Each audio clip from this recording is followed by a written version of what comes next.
periods of time is Bitcoin being recognized as a super collateral that can be imbued in structured credit products, longer duration structured credit products, whether that's mortgages, commercial real estate, even auto loans.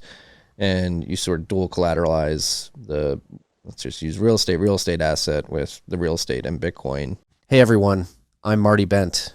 Today, we're diving into a fascinating conversation with Pascal Hügli, a key figure in Swiss banking's approach to Bitcoin. Pascal works at one of Switzerland's most progressive banks when it comes to digital assets, helping both traditional banking clients and institutions understand and integrate Bitcoin into their financial strategies. In this episode, we explore something that could completely change how people buy homes and get loans using Bitcoin as collateral alongside traditional assets. We'll look at how banks are starting to view Bitcoin differently, what kinds of Bitcoin-based financial products are working right now, and why this matters for everyone, not just Bitcoin investors. Pascal brings a unique perspective from inside the traditional banking world, particularly from Switzerland, a country known for its banking innovation and careful approach to new financial tools. This conversation gives us a glimpse into how Bitcoin is being integrated into the traditional financial system in ways many people haven't even considered yet. If you enjoy this kind of content, you can find the full episode of the TFTC podcast in the description below.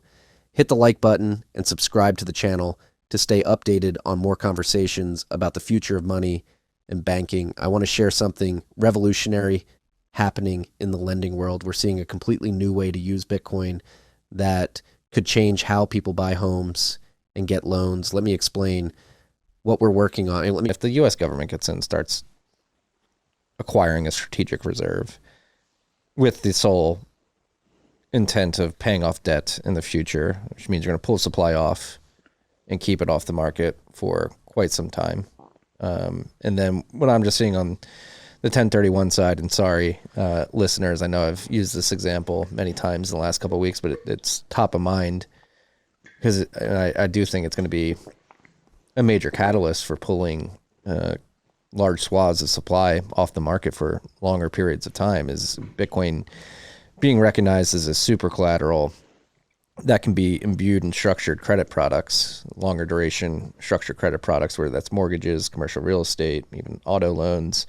And you sort of dual collateralize let's just use real estate asset with the real estate and Bitcoin, hold it within the loan structure, and essentially hedge the risk of your house being demonetized or something by having Bitcoin equity in the Bitcoin within the credit structure. And we've funded some companies that are going out to the market and doing this at 1031. And if you play that out and these strategies develop a track record that makes it clear that this is a superior credit product, both from the borrower's perspective and the lender's perspective. The lender gets a better rate of return. The borrower gets more secure and predictable equity within the credit product, that it's going to be a no-brainer for others. Let me break down what this actually means for everyday people. Right now, when you get a mortgage, you put your house up as collateral.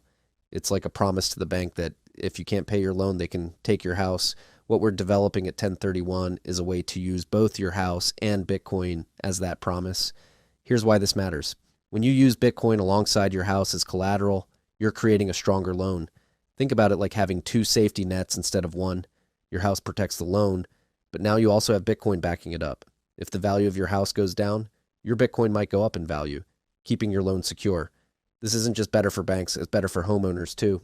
You get to keep your Bitcoin instead of selling it to buy a house, and you might get better loan terms because the bank has more security. Plus, if Bitcoin keeps growing in value over time, your loan becomes even safer.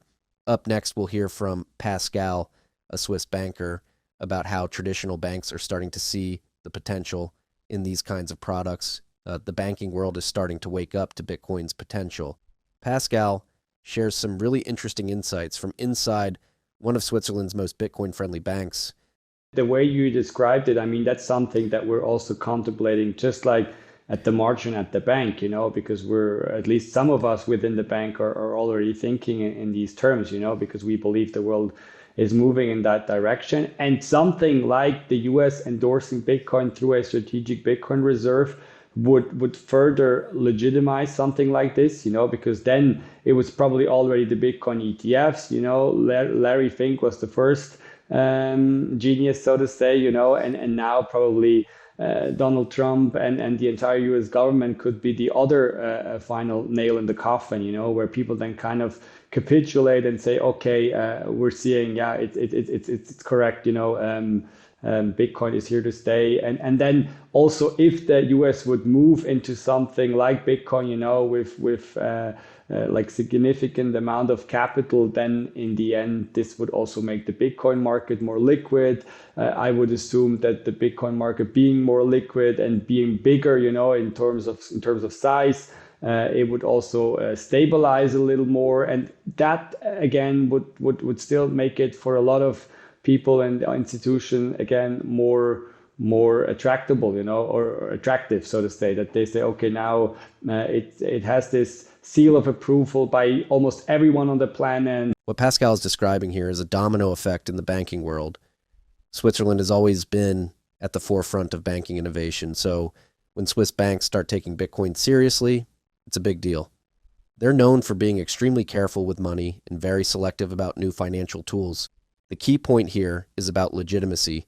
With every major player that enters the Bitcoin space, whether it's BlackRock with their ETF or potentially the US government with a strategic reserve, it becomes harder for other institutions to ignore Bitcoin. This creates a cycle where Bitcoin becomes more stable and trusted, which then attracts more institutions. Think about how the stock market became a normal part of banking. It didn't happen overnight. Bitcoin is going through the same process, but much faster. As more banks and institutions get involved, we'll see more innovative financial products being created. Let's look at where we are right now with Bitcoin adoption and what products are actually working in the market. Timing is everything when it comes to new financial products. Let me share what we're seeing in terms of what's working and what isn't quite ready for prime time. We'll go on that. You're getting me more bullish. It feels like we're approaching the suddenly moment. That's, I don't want to say I've been hedging but I've been like, we think about this a lot at 1031, particularly when we're allocating into companies, like timing. Like there's many ideas out there in the world of Bitcoin in terms of products that can be brought to market that are enabled today. Like the question is the timing right for this product? Like obscure Lightning Network use cases that make a lot of sense and actually work, but however, the market just simply isn't there that yet from an adoption perspective or understanding of the tech stack and how you should interact with these products. And to date, I mean, I think the killer apps in Bitcoin are the companies that have had the most success are things like mining, hardware, and then buy, sell Bitcoin.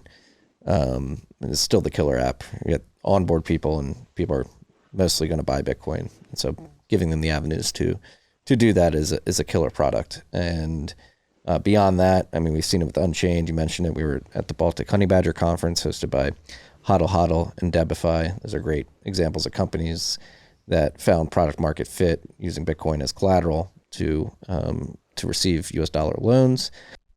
What I'm getting at here is that we have to be realistic about where we are in Bitcoin's development. Yes, there are incredible possibilities with technologies like the Lightning Network, but we need to focus on what people are ready to use today. Sometimes the simplest solutions are the most successful. That's why buying and selling Bitcoin remains the most popular service. But we're seeing real success with Bitcoin-backed loans through companies like Unchained Capital. They found the sweet spot, a product that solves a real problem, getting access to dollars without selling your Bitcoin, and is simple enough for people to understand and trust. At 1031, we look for these kinds of opportunities, products that make sense right now, not just in theory. The companies that succeed aren't always the ones with the most advanced technology. They're the ones that solve real problems for people in ways they can understand and trust. We've covered a lot of ground today, from innovative ways to use Bitcoin in home loans to how traditional banks are adapting to this new technology. What do you think about using Bitcoin as collateral for loans? Would you consider using Bitcoin alongside your house as collateral for a mortgage? Leave your thoughts in the comments below. For more insights like these, check out the full episode of the TFTC podcast, link in the description. If you found value in this discussion, hit the like button and subscribe to stay updated on future content. Thanks for watching.